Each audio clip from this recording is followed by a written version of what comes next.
एक गहरे जंगल के बीच एक आदिवासी औरत अपनी बकरियां चरा रही थी। हर तरफ खामोशी थी, बस बकरियों की घंटी बज रही थी। और तभी उस खामोशी को चीरता हुआ एक भयानक और खतरनाक दिखने वाला तेंदुआ अपना पहला शिकार करता है। हर तरफ अफरा तफरी मच जाती है। गांव वाले और वन अधिकारियों ने यह अनुमान लगाया कि यह हमला बस एक अचानक सामने आ जाने से हुआ था, जिसकी वजह से तेंदुआ घबरा गया और आनन फानन में उसने हमला कर दिया और इस वजह से उस महिला की मौत हो गई। वन अधिकारियों ने ऐसा इसीलिए भी कहा क्योंकि लेपर्ड ने उस औरत को पूरी तरह से नहीं खाया था। लोग समझ गए कि लेपर्ड और लोगों के बीच टकराव होने वाला था। गांव वाले डर में जी रहे थे कि तभी दूसरा हमला होता है। अगली सुबह एक बुजुर्ग आदमी जो खाखरा के पत्ते अपने बकरियों के लिए काट रहा था, लेपर्ड का नया शिकार बना।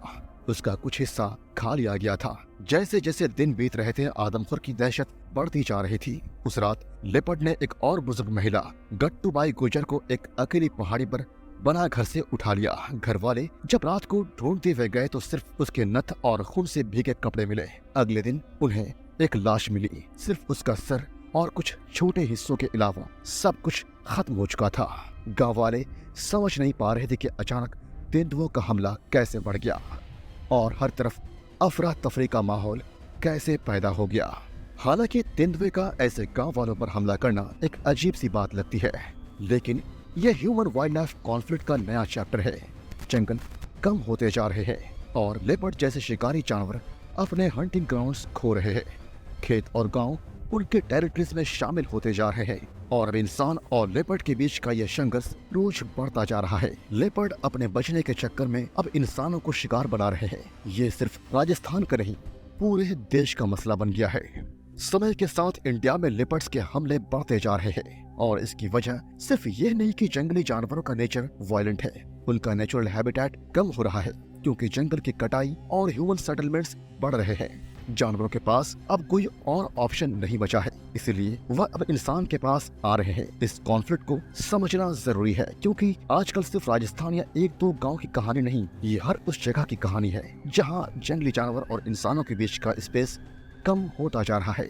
पर आप सोच रहे होंगे कि गांव वालों का गुस्सा कितना जायज है। अगर आप किसी अपने को इस तरह के हमलों में खो देते हैं तो आपका गुस्सा बिल्कुल जायज है। लोगों के साथ अब एक नई तस्वीर सामने आ रही है। वो अपने गांव में भी महफूज नहीं है। हर दिन एक नई हत्या, एक नया शिकार और फिर एक नई लाश।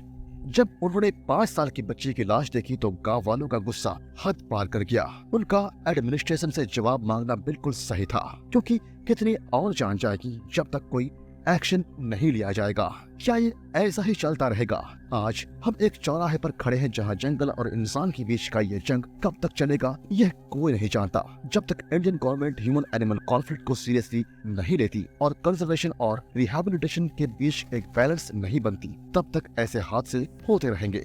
लेपर्ड जैसे एनिमल्स को प्रोटेक्टेड एरियाज में वापस लाना, उनके लिए हंटिंग ग्राउंड्स को वापस बनाना जरूरी है। गांव वालों की सुरक्षा भी उतनी ही जरूरी है जितना जानवरों का अपना हैबिटेट। पर इसका सॉल्यूशन क्या हो सकता है? इंडियन गवर्नमेंट को जरूरत है एक comprehensive wild life management plan की जो इंसान और जानवरों के बीच कॉन्फ्लिक्ट को कम करे। पिंजरे लगाना, लेपर्ड को मार गिराना सिर्फ टेम्पररी सॉल्यूशन है। जंगलों को कंजर्व करना, इंसानों को वाइल्ड लाइफ से दूर रखना और जानवरों को उनके नेचुरल हैबिटेट में वापस भेजना, ये सभी स्टेप्स होंगे जो लंबी अवधि तक काम करेंगे। गांव वाले बढ़ते हादसे की वजह से परेशान तो थे ही कि तभी चौथे दिन लेपर्ड ने एक 5 साल की बच्ची पर हमला कर दिया। लोग इतना घबरा चुके थे कि वे गुस्से में वायलेंट हो रहे थे। गांव वालों ने वन विभाग को बुलाकर सर्च पार्टी बनाई और कुछ ही घंटों में बच्चे की लाश मिल गई। अब एडमिनिस्ट्रेशन पर था, उन्होंने दबाव बनाना शुरू कर दिया कि जल्दी से जल्दी लेपर्ड को पकड़ा जाए, नहीं तो वो जंगली जानवरों को मारना शुरू कर देंगे। ऐसे हालात में वाइल्ड लाइफ ऑफिसर्स ने पिंजरे लगाए और 2 लेपर्ड को पकड़ा भी, लेकिन पता चला कि वो बस जनरल कैटल लिफ्टर्स थे। वे आदमखोर नहीं थे, यानी वे ऐसे लेपर्ड्स थे जो गांव के पालतू पशु जैसे गाय, बकरी, भैंस इनका शिकार कर रहे थे। इसका मतलब था कि जो टीम बनाया गया था और जो इतने एफर्ट्स लगाए गए थे वो सब नाकाम साबित हुए। तभी 7वें दिन एक और हत्या होती है। एक लड़का जो गोकुंडा के पास एक गांव में पानी की लाइन ठीक करने आया था, लेपर्ड का नया शिकार बना। फिर कुछ दिन बाद उदयपुर के पास एक मंदिर के पुजारी को लेपर्ड ने अपना निशाना बनाया। शाम के वक्त लोगों ने उसके चिल्लाने की आवाज सुनी और डंडे लेकर दौड़ पड़े, लेकिन लेपर्ड अपना शिकार के साथ गायब हो गया था। 10वें दिन फिर से एक औरत जो जंगल के पास चारा डाल रही थी लेपर्ड का शिकार बनती है। लोग भागे चिल्लाए, लेकिन लेपर्ड अपना काम करके निकल गया था। लेपर्ड के हाथ ने उसका गला चीर दिया था, लेकिन गांव वालों ने आने में देर नहीं की और तभी लेपर्ड भाग गया। गांव वाले अब और इंतजार करने को तैयार नहीं थे। रास्ते बंद कर दिए गए, एडमिनिस्ट्रेशन से जवाब मांगा गया। ऐसे में शिकार शुरू हुआ। लेपर्ड्स का आतंक अब हद से ज्यादा बढ़ चुका था। 2 अक्टूबर को हैदराबाद से बुलाए गए बड़े शिकारी नवाब शफत अली खान वहां पहुंच गए। एक के बाद एक लेपर्ड का पीछा किया गया और अभी भी शिकार जारी है।